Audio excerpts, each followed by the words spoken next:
बिस्मिल्लाहिर्रहमानिर्रहीम। मां आहियां अब्दुल फ़ताह वॾो। तव्हां ॾिसी रहिया आहियो A4 न्यूज़ 786। तारीख़नि ते तारीख़ूं पियूं मिलनि पर फ़ैसिलो अञा ताईं न थियो आहे।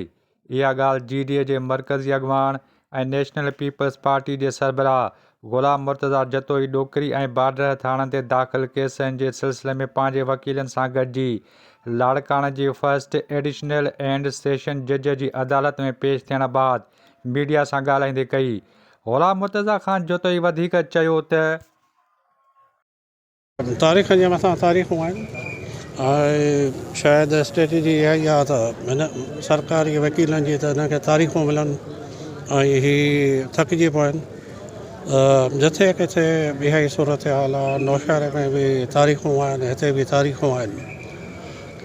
ॾिसूं वरी तारीख़ मिली आहे कोई 2 मार्च, वरी 2 मार्च ते ॾिसूं छा पियो थिए।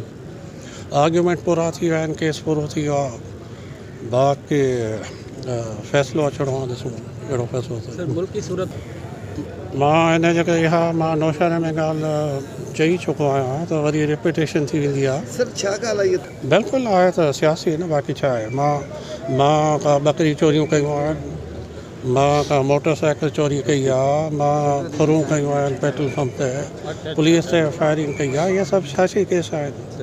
ऐं असां त कॾहिं बि जॾहिं बि हुकूमत में रहियासीं कॾहिं बि कंहिं पीपल्स पार्टी जे वर्कर ते बि इहो कूड़ो केस दाख़िल कोन करायोसीं।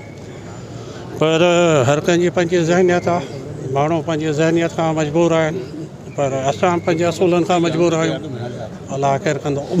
17 साल कारकर्दगी जी बिलावल साहब त पंहिंजी वॾी हुते प्रेज़ेंटेशन ॾिनी, पर 17 साल कारकर्दगी त माण्हुनि खे ख़बर आहे।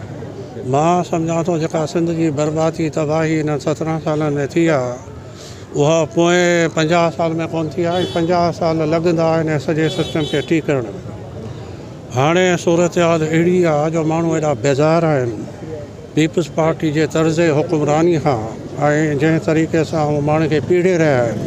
जंहिं ॾींहुं पीपल्स पार्टी जी हुकूमत वई त माण्हू ख़ुशी मां रोडनि ते जशन कंदा, मिठाइयूं विराईंदा। इहा सूरत हाल आहे। हा, फ्री एंड फेयर इलेक्शन करायो। 2 इलेक्शनूं बिल्कुलु फ्री एंड फेयर कोन आहियूं, 18 ऐं 24। फ्री एंड फेयर इलेक्शन करायो, पाण ई कारकर्दगी ख़बर पइजी वेंदी त किथे बीठी आहे पाकिस्तान पीपल्स पार्टी। अदालतूं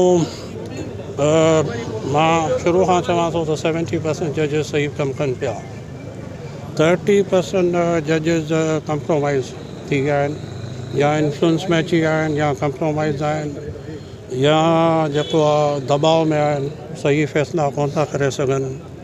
इहा वाक़ई कहिड़ो क़ानून आहे त जंहिंखे चाहे तव्हां सरेआम गोली हणी छॾियो, जंहिंखे चाहे तव्हां सरेआम टंग में गोली हणो या सिधी गोली हणो ऐं उनजो अज़ालो कोन हुजे। कहिड़े कॉन्स्टिट्यूशन में लिखियलु आहे, कहिड़े क़ानून में लिखियलु आहे? इहा असां पाकिस्तान खे बनाना रिपब्लिक ठाहे छॾियो आहे। असां पाकिस्तान खे जेको आहे हिकिड़ी सिविलियन डिक्टेटरशिप में तब्दील करे छॾियो आहे। पर इहा सूरत हाल तारीख़ ॿुधाए थी त हमेशह कान रहंदी आहे। इहा जेका सूरत हाल आहे कॾहिं न कॾहिं ज़रूरु तब्दील थी वई आहे।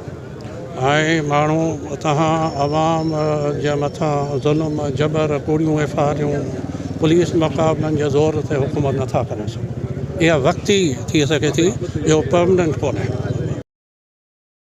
मज़ीद न्यूज़ एंड अपडेट्स के लिए इस चैनल को सब्सक्राइब करें।